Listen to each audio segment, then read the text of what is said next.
Bueno, en primer lugar, gracias a todos y a todas por estar aquí, pero sobre todo gracias, Esther, a ti y a todo el equipo que habéis organizado esta mesa redonda, porque yo creo que tiene un interés descomunal, sencillamente hablando. Yo creo que además, sin exagerar, creo que han sido unas intervenciones de altísimo nivel que requieren que esto que habéis grabado, espero, lo podamos volver a escuchar, aprender, estudiar, discutir, subrayar e interiorizar, sobre todo esto último de interiorizar, porque creo que lo que se ha planteado son cuestiones que no son coyunturales, no son de una cuestión coyuntural sobre si Rajoy ha dicho hoy una tontería o no, que probablemente sea lo primero, pero sino sobre cuestiones que tienen que ver con nuestra vida en general y con épocas y trayectorias más largas. Me haces dos preguntas, una sobre la crisis de régimen y otra sobre los valores republicanos. Claro, no son preguntas, son dos temas.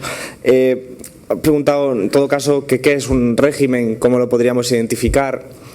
Yo pienso que una de las formas más sencillas de intentar explicar qué es un régimen es explicar que no es un sujeto. El régimen no está por la calle y dices tú eres el régimen, te hemos pillado por fin, vamos a acabar con tu vida. No va así. El régimen no es eso, el régimen es una estructura institucional. ¿Qué quiere decir esto? Que en principio tampoco parece avanzar demasiado en la explicación.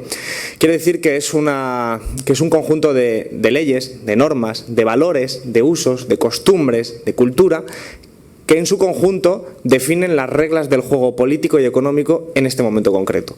Claro, por lo tanto la Constitución es parte del régimen, es parte de esta estructura institucional que, digamos, limita el margen de actuación política y económica, digamos, limita formalmente, son instituciones del ámbito formal. Y si ha entrado en crisis, y por eso hablamos de crisis de régimen, es precisamente porque esta estructura institucional, este conjunto de normas, valores, leyes, principios, costumbres, ha perdido su legitimidad.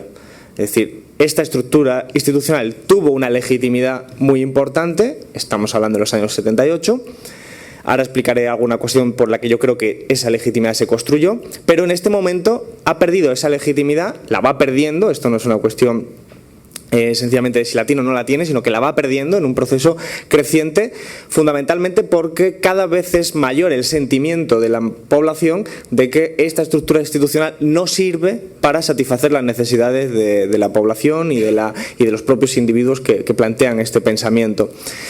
Por eso creo que, recogiendo la idea que decía Rafa, de las constituciones son hijas de su tiempo, y que insistía Yayo, tenemos que entender que la institución de la Constitución del 78 intenta desarrollar en nuestro país el Estado social.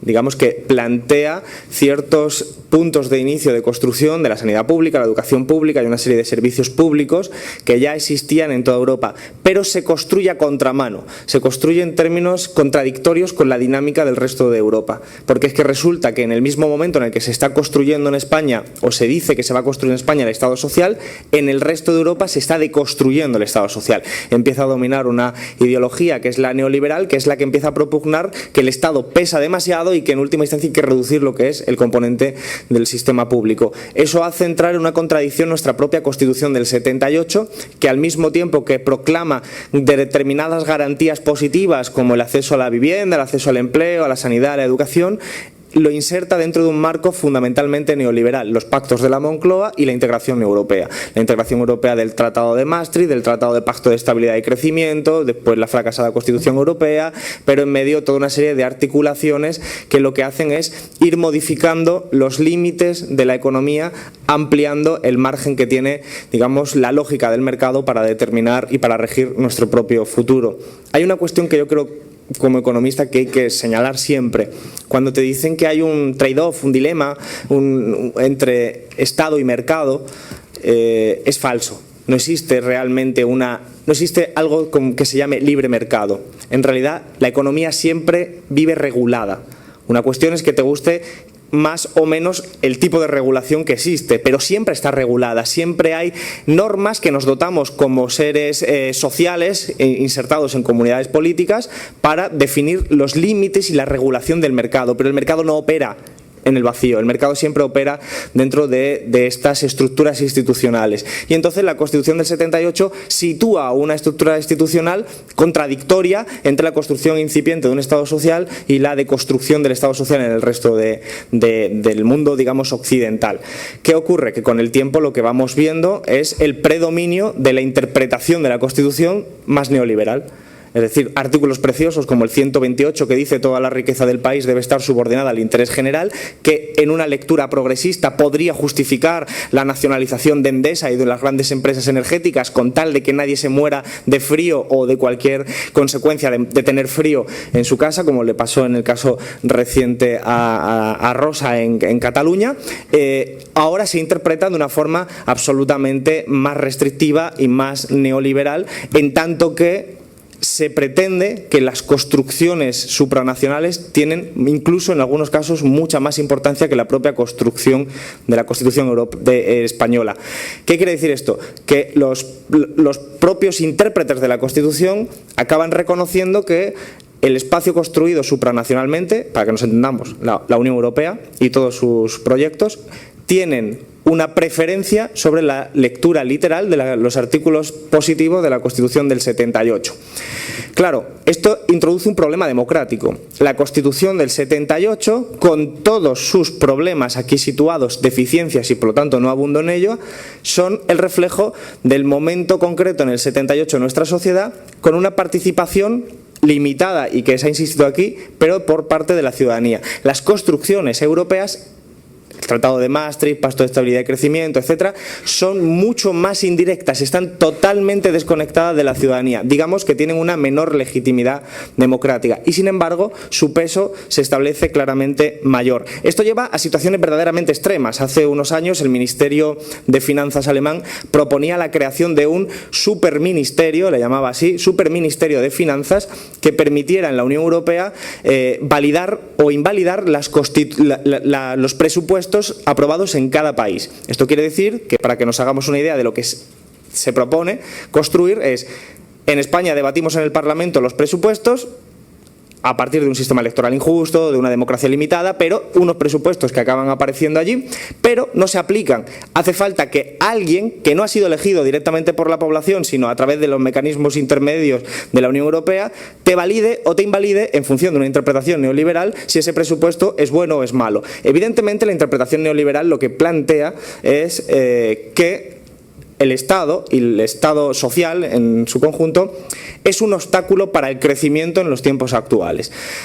Por decirlo de una forma sintética y no abundar mucho más en esto, digamos que el capitalismo se ha liberado en la fase actual de las constricciones propias de posteriores a la Segunda Guerra Mundial. Después de la Segunda Guerra Mundial lo que tenemos es el crecimiento de los estados sociales, que va acompañado de mayor regulación a las finanzas internacionales, mayor protección a los trabajadores a través de cláusulas del derecho del trabajo, etcétera, etcétera. Todo eso es lo que se va desmantelando. Bien, la presión hace que en este momento, digamos que el planteamiento neoliberal sea: solo se sale de la crisis si somos capaces de seguir desmantelando el derecho del trabajo, ahí tenemos las dos reformas laborales, si somos capaces de reducir el impacto que tiene sobre el mercado pues un sistema de pensiones pública, de ahí que tengamos reforma de las pensiones que van deteriorando la capacidad adquisitiva de los pensionistas, pero al mismo tiempo van abriéndole la puerta al sistema de pensiones privado, y que los impuestos que son progresivos vayan cambiando digamos, de orientación y sean cada vez más regresivos, es decir, que las grandes empresas, las grandes fortunas cada vez paguen menos para que supuestamente, todo siempre desde la teoría, ese dinero se pueda invertir en creación de empleo. Bien, lo que nos hemos encontrado es que la lógica de la ganancia, que es la lógica capitalista, se ha liberado, entonces va inundando cada vez más espacios.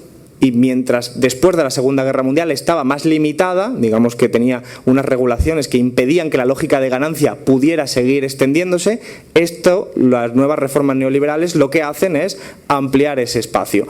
Nos encontramos ya no solo con la mercantilización de la vida, de los seres humanos, ahora renombrados como recursos humanos, en una alarde de sinceridad etimológica y semántica, porque te está planteando que ya no eres una persona, eres sencillamente un recurso al mismo nivel que un martillo.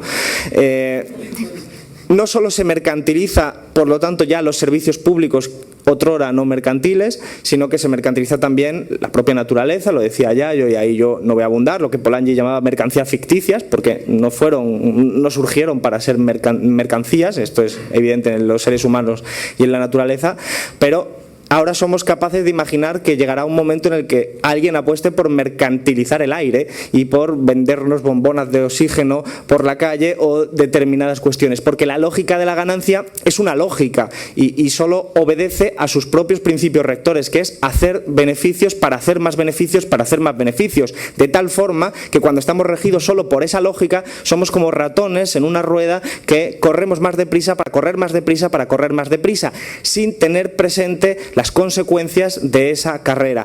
Hoy sabemos, por lo que se ha planteado aquí, que las consecuencias no solo son desastres sociales, sino también son desastres medioambientales. Bien, la crisis de régimen llega que cuando esta forma de entender la política y la economía empieza a abrirse camino, tiene unos efectos y unas consecuencias sobre la vida de la gente que hacen que la gente, de forma incipiente, con una conciencia embrionaria, no es una conciencia plena, empiece a sentir que estas instituciones no sirven para tener empleo, no sirven para satisfacer tus necesidades más básicas, no sirven para tener un proyecto de vida, no sirven para muchas cosas. Y por lo tanto surge un criterio de impugnación del sistema y del régimen. Eso es lo que estamos ahora mismo viviendo. Esto no significa que la respuesta de la gente, la respuesta colectiva, sea positiva necesariamente. No está diciendo que esta respuesta sea de izquierdas y que sea vamos a volver a dotarnos de instituciones que nos protejan como seres sociales, fraternos, hermanos en comunidades o lo que cada uno quiera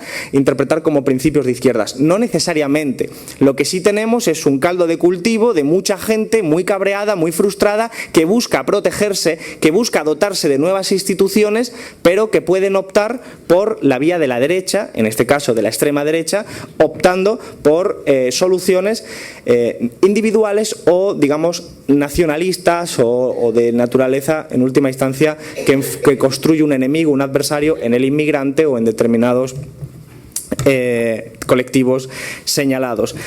Quiero, en 2 minutos, señalar 2 cosas más. Si este es el momento político de batalla en el que nos encontramos, por eso la crisis de régimen es la que es la estructura institucional que operaba desde el 78 ha perdido su legitimidad y estamos en una batalla política por canalizar la rabia, la frustración que genera esa crisis de régimen o que es expresión esa crisis de régimen, pero con un añadido. Cuando nosotros decimos proceso constituyente desde abajo y desde la izquierda, estamos diciendo que la alternativa no es quedarnos como estamos, porque no existe esa alternativa. Lo que ya hay en marcha es otro proceso constituyente. Entonces la alternativa es entre 2 procesos constituyentes. El proceso constituyente que cambia la estructura institucional por la izquierda y desde abajo, o el proceso constituyente que cambia la estructura institucional desde la derecha y desde arriba, que es lo que estamos viviendo. Una reforma de las pensiones, una reforma del laboral, una reforma del sistema financiero son procesos constituyentes, porque deconstruyen lo que estaba establecido y constituyen nuevas normas, nuevas reglas. La lucha cultural es también parte del proceso constituyente. El mensaje de estáis jodidos en vuestras vidas, pero la solución es individual, eso también es parte de un proceso constituyente que intenta imponer una serie de principios y de valores en la sociedad que son consecuentes con una estructura institucional pues profundamente neoliberal, que viene a ser algo así como absolutamente competitiva, todos contra todos, bajo cualquier circunstancia.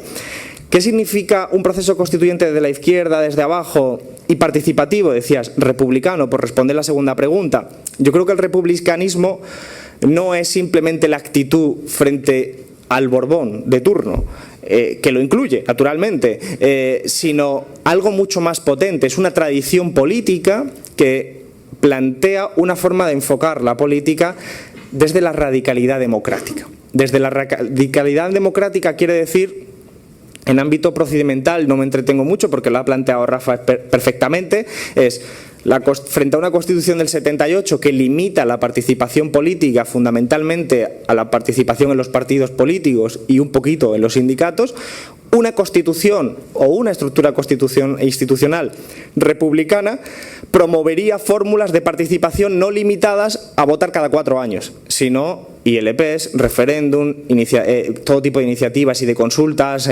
vinculantes, puede ser los revocatorios y puede ser una serie de mecanismos que avancen en que la sociedad y los integrantes de la sociedad toman decisiones sobre que le competen a su vida continuamente, no solo por figuras delegativas que en el fondo no deja de transmitir una visión elitista de la sociedad, porque tú estás delegando en alguien que se supone que es el que sabe, que se supone que es el que tiene la capacidad, que se supone que es, y de ahí llegamos a el elogio de la tecnocracia, que es que se vayan todos y que venga un señor Draghi que no es ni de izquierda ni de derecha, sino que está por encima del bien y del mal.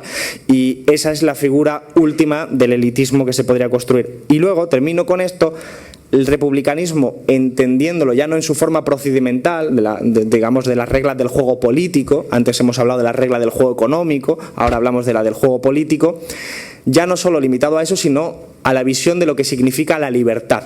La libertad para un neoliberal o para un liberal significa esencialmente que no tengas a alguien delante que te impida hacer lo que quieres hacer. Por ejemplo, una persona sin techo que quiere entrar en un supermercado, si no tiene a nadie que se lo impida, se dice que esa persona sin techo es libre, porque es libre de entrar al supermercado, pero somos conscientes perfectamente de que eso es pura hipocresía. Esa persona no puede acceder a los bienes suficientes para satisfacer sus necesidades, porque no tiene capacidad monetaria para conseguirlo. De modo que el republicanismo plantea la libertad en su otra acepción, la acepción positiva en términos de filosofía política. ¿Qué quiere decir? Quiere decir que la libertad es entendida que se dará siempre y cuando la persona tenga capacidad de satisfacer sus necesidades más básicas, y las necesidades más básicas se pueden establecer en función de los derechos humanos, derecho a una vivienda, derecho a tener trabajo, derecho a una serie de cuestiones que te permiten tener un proyecto de vida. Entonces, el republicanismo, necesariamente entendido en estos términos, es anticapitalista. Es anticapitalista una vez que hemos entendido que la dinámica del capitalismo es la que consiste fundamentalmente en abrir la lógica de la ganancia a todos los espacios vitales, al espacio que hemos señalado de los seres humanos, al espacio de la naturaleza, al espacio de lo simbólico, al espacio del amor, al espacio de prácticamente cualquier ámbito o rasgo de nuestra vida. Por esa razón, un proceso constituyente dirigido desde abajo, para que pueda ir a la raíz de las cosas, que yo creo que es como se solucionan las cosas, siendo radical, por lo tanto, tiene que ser necesariamente anticapitalista, porque la lógica del capitalismo no entiende otra cosa que no sea esa rueda de hámster que estábamos hablando antes. No lo va a entender. Por eso, desde mi perspectiva, ser ecologista con convicción es ser anticapitalista también, porque tienes que estar en contra de un sistema económico cuya lógica no obedece a criterios que estamos estableciendo en esta mesa, sino que únicamente obedece al criterio de la ganancia. En ese sentido, el republicanismo, ya no solo entendido procedimentalmente como democracia radical, sino también como un sistema o una estructura institucional, si me permites, un nuevo régimen que sí permita a la gente desarrollar su propio proyecto de vida con sus necesidades satisfechas. Hoy en día lo que tenemos son sociedades llenas de gente sin techo y de políticos que les dicen a la gente sin techo que son libres. Eso es lo que tenemos hoy. Eso es lo que tenemos hoy, gente que se muere de frío, gente que tiene hambre, gente que no tiene vivienda, y que tenemos un montón de retórica por arriba diciendo vivimos en países libres, libres para morirte de hambre, libres para tener falta de trabajo, libres para todos los perjuicios que tenemos. Bien, el proceso constituyente, a mi juicio, tiene que caminar para construir un modelo de sociedad distinto, y eso cristaliza en instituciones nuevas. Esas instituciones no lo confundamos solo con instituciones formales, no digo de llevarnos el Congreso y cambiar y ponerlo en otro lado, hablo también de cultura, hablo de otras formas de entender la vida, otras formas de entender los valores, los principios, las costumbres, las tradiciones, y eso engarza con lo que se ha ido planteando en esta mesa desde los aspectos más democráticos radicales, los aspectos de derechos civiles que situaba Isabel, y naturalmente los valores intrínsecos a otra forma de entender la vida desde la perspectiva ecosocialista. No han sido 12 minutos, pero creo que lo he conseguido. Gracias. Mi pregunta tal vez es un poco larga para contestar, entonces si tal puedo darle la palabra, la plantea aquí. Muy bien. Y tengo la palabra. Mi pregunta es, yo vengo de Galicia, que es la segunda comunidad autónoma con la abstención más alta en el referéndum constitucional después de Euskadi, y eso es, aparte de por... Y considero que eso es aparte de por el descontento, el desapego al proceso, porque coexistían dos relatos políticos, ¿no? El español de los movimientos de eso de la República y tal, pero por otra parte el relato nacionalista. Yo quería plantear que en el fondo los objetivos son los mismos, ¿no? Una nueva sociedad con valores, los valores que estaba ahora resumiendo Alberto, pero son discursos que en la táctica se contraponen. Entonces yo quería preguntar si vosotros, o como miembros de lo que viene siendo la España como tal, ¿no? Sí. ¿Creéis que, parafraseando un poco al compatriota Castelao, si España podría ser roja antes que estar rota, sin estar rota primero? La construcción del nuevo país desde las ópticas nacionalistas es lo que yo querría plantear, y la confrontación de los discursos, pero entiendo que puede ser algo más extenso y entonces no sé. Bueno, pero muy interesante y muy pertinente. Muchas gracias. No. Pásale el micro a la compañera de atrás. Luego contestaremos a todo, ¿vale? Bueno, mi pregunta quizá va un poco más enfocada a la realidad política actual que a los temas que se han hablado, y va para Alberto. Es el segundo debate en relación a la reforma constitucional que escucho en 2 meses, porque en mi universidad diferentes representantes de las 4 fuerzas políticas, incluida Unidos Podemos, en nuestro país vinieron a debatir las diferentes posturas de los partidos en respecto a la reforma, hacia reformar la Constitución o reformarla, hacer un proceso constituyente. Entonces, mi pregunta respecto a vuestro programa o vuestra forma de ver cómo tiene que ser esa modelación de la Constitución va de acuerdo a las funciones del Senado. Yo creo que es una Cámara. Se supone que nuestro sistema está formado por 2 cámaras de representación y una se lleva el 90% del peso de las decisiones de nuestro país, y realmente el Senado, sus funciones, aparte de que creo que son mínimas, creo que generan otros problemas muy importantes, como desde mi punto de vista es el tema de reforma electoral, ya que yo creo que no sería necesario el sistema de circunscripciones si realmente el Senado tuviera las competencias que reclaman las autonomías. No haría falta que todas las autonomías estuvieran igual representadas, sino que haría falta que se representasen la mayoría de los españoles, ya que cada provincia tiene un mayor o menor volumen demográfico. Por lo tanto, ¿cuál es mi pregunta ya para acabar el rollo? Viene a ser que ¿cuáles crees tú que son las competencias que no tiene el Senado y que hacen falta? Gracias. Pues el micro, por favor, pásalo para allá.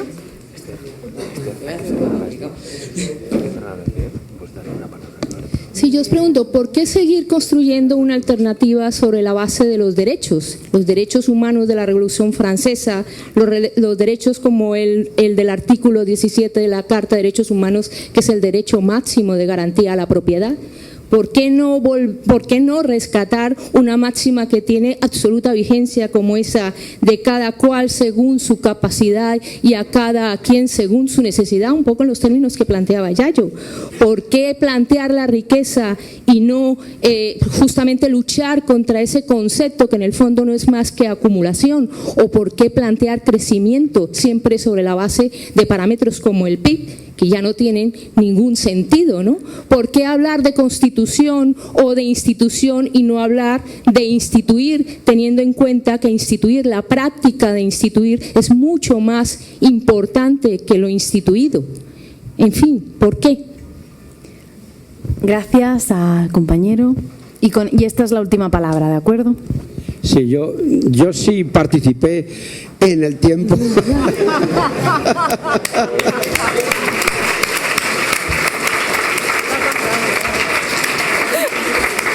Y no me avergüenzo porque en aquel momento creíamos que conseguíamos una democracia cuando había una dictadura. Porque claro, nosotros estábamos algunos fuera de la empresa, otros en la cárcel, y claro, teníamos que buscar una salida. Yo creo que no fue acertado lo que se hizo y que algún error se cometió. porque desde luego, ciertamente, con esa Constitución no hemos conseguido nada y además no hemos resuelto nuestros problemas. Por lo tanto, algo hemos cometido. Pero el problema que existe es que yo creo que España, al diferente de Europa, es que España no ha acabado con el fascismo. Alemania, con la Segunda Guerra Mundial, se acabó con el fascismo en Italia, se acabó en Alemania, se acabó también en Francia, pero nosotros no hemos acabado con el fascismo. Entonces, claro, ese es un problema que está enraizado en los jueces, en toda la gente, en la derecha, o sea, es algo que va innato. Entonces, eso hay que romperlo de alguna forma. Nosotros somos de la memoria histórica y estamos luchando, y claro, ya somos mayores. Hay mucha gente que dice, ¿y cuándo va a llegar el momento de romper esta situación? Está claro que con ese proceso constituyente nosotros lo podíamos quitar, pero claro, nos encontramos que hace 2 días, 3 días, no más, se quiere juzgar a una concejala del Ayuntamiento de Madrid, y se la quiere juzgar ¿por quién? Por una institución fascista como es el Francisco Franco, la Fundación Francisco Franco. Es que es el colmo de la situación, que se quiera juzgar a un demócrata otra gente. Por tanto, si no acabamos con ese fascismo, no podríamos acabar con todo lo demás. Entonces, es algo que es importante. Y yo, por ejemplo, planteo una cosa que es clarísima y que durante años hemos dicho que no, pero sin embargo yo creo que hay que decirlo que sí. Es que queremos la anulación de la ley de amnistía, que nos está jodiendo constantemente, y están constantemente todos los fiscales en contra nuestra por esa amnistía, que nosotros lo que queríamos salir de la cárcel o que volviéramos al trabajo, pero no queríamos eso que nos hicieron, nada más, simplemente.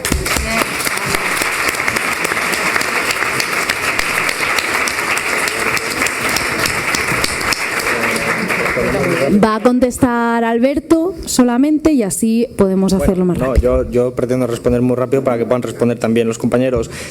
Además quiero ir rápido porque no me quiero perder otra intervención de Iris, de la compañera, que es una maravilla. A ver, yo no soy nacionalista y creo que lo que nos separa fundamentalmente a las personas es más la posición de clase social que la cuestión nacional. Creo que los pueblos son construcciones sociales, eso no significa que no existan, eso significa que se modulan a través del tiempo. Yo, por ejemplo, de Galicia, pues creo que una de las cuestiones más ancladas en la historia del movimiento obrero en un sentido amplio entendido son las revueltas irmandiñas, y creo que es parte de un hilo rojo de la historia, pero creo que los conflictos de identidad nacional tenemos que tratar de resolverlos desde el respeto a las diferentes identidades, pero mi enfoque es siempre un enfoque, vamos a decir, de clase. No quiero decir de clase en el sentido dogmático o ortodoxo o cerrado, sino más bien teniendo presente que creo que es compatible hacer un proceso constituyente que nos integre a todos en tanto que seres humanos víctimas del capitalismo y víctimas de la crisis, y que tenemos que enfrentar colectivamente problemas que nos afectan a todos. Los problemas que ha situado Yayo en torno a los problemas medioambientales nos afectan a todos por igual, y creo que la mejor garantía de enfrentarlos es hacerlo juntos y juntas. Eso es lo que yo entiendo, respondiéndote en ni un minuto a una cuestión que merecería muchísimo más tiempo, y te pido disculpas por eso. Parecido a ello, la cuestión del Senado. El Senado tiene una historia que es verdaderamente curiosa. El Senado surge como institución para protegerse de los excesos de la Cámara Baja. Esa es la historia del republicanismo y de la cuestión senatorial. De hecho, en muchos senados de Europa, uno de los requisitos es que los senadores tengan una avanzada edad, porque se supone que desde la avanzada edad se contraponen los excesos de los jóvenes. Es una cuestión interesante de la procedencia original del Senado. Creo que si atendemos a lo que sirve el Senado en la práctica, podríamos decir que no sirve para absolutamente nada, porque la construcción del 78, una de sus contradicciones que no supieron cabalgar bien era que el Senado quedó como una cámara inutilizada realmente. Solo sirve para empeorar las leyes. Cuando el Partido Popular tiene mayoría desde ahí, te las devuelve al Congreso peores todavía. Pero si uno plantea un proceso constituyente y abre el melón de cómo organizar ya no solo el territorio, sino también el sistema electoral, como tú acertadamente decías, una de las posibilidades es un sistema de circunscripción única en el Congreso y un Senado que pueda modular y compensar ese sistema de acuerdo a un régimen territorial absolutamente diferente. Pero es una de muchas posibilidades. Evidentemente se puede y se debe jugar con ella, siempre que no olvidemos que el Senado ahora mismo no sirve para absolutamente nada a efectos prácticos, al menos prácticos desde el punto de vista político. Hay mucha gente allí que está trabajando también.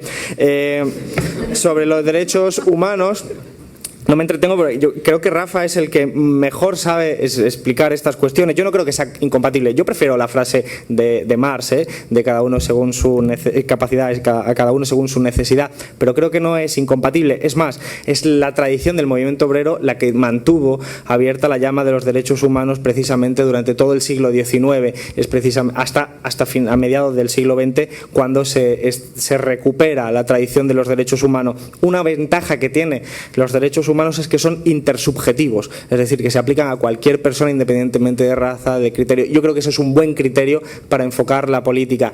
Claro que cualquier recurso al derecho de la propiedad privada deberíamos naturalmente no contemplarlo, pero todos los demás son derechos intersubjetivos, yo creo que muy relevantes y que deberían estar como en el eje vertebral de nuestra política. Y solo un comentario sobre la transición. Nosotros criticamos la transición sabiendo perfectamente cuál era el contexto en el que se situaba. Por eso la frase de Rafa de son hijas de su tiempo es muy importante que nunca la olvidemos. Nosotros no estamos impugnando a quienes vivieron la transición, nosotros estamos impugnando un proceso que nos ha traído estas consecuencias. Puede sintetizarse de la siguiente forma, siempre que no se me malinterprete. En aquellos años se hizo lo que se pudo, y eso es lo correcto, pero no se hizo lo que se debía, y lo que se debía no se pudo hacer porque la correlación de fuerzas no era favorable para quienes buscaban otra cosa mejor. Creo que eso es un elemento que nos permite no caer en dogmatismo, no caer en impugnar todo un proceso de la transición que evidentemente la trajo la democracia en los sentidos limitados que la trajo, pero la trajo la gente que luchó en la calle. Impugnar y denunciar a esos padres varones de la Constitución y su papel elitista, pero sin dejar de reconocer que si no llega a ser por toda la gente que luchó no se hubiera conseguido ni siquiera eso, pero que la correlación de fuerzas en España era la que era, y eso es incuestionable. Ojalá hubiera sido diferente como en Portugal, que vivieron una revolución de los claveles que acabó con la dictadura. En nuestro caso eso no existía esa correlación de fuerzas, y aquellas personas con la mejor de las intenciones hicieron lo que se pudo dentro de esa correlación de fuerzas. Eso no les pone en mal lugar, sino todo lo contrario, en muy buen lugar. Pero el problema del carrillismo fue no admitir que lo que se pudo era algo que no era lo mejor. El problema del carrillismo es que dijo, esto es lo que se pudo y además era lo mejor del mundo, y ese fue el peor de los errores, creer que lo que se había hecho era lo que había que hacer.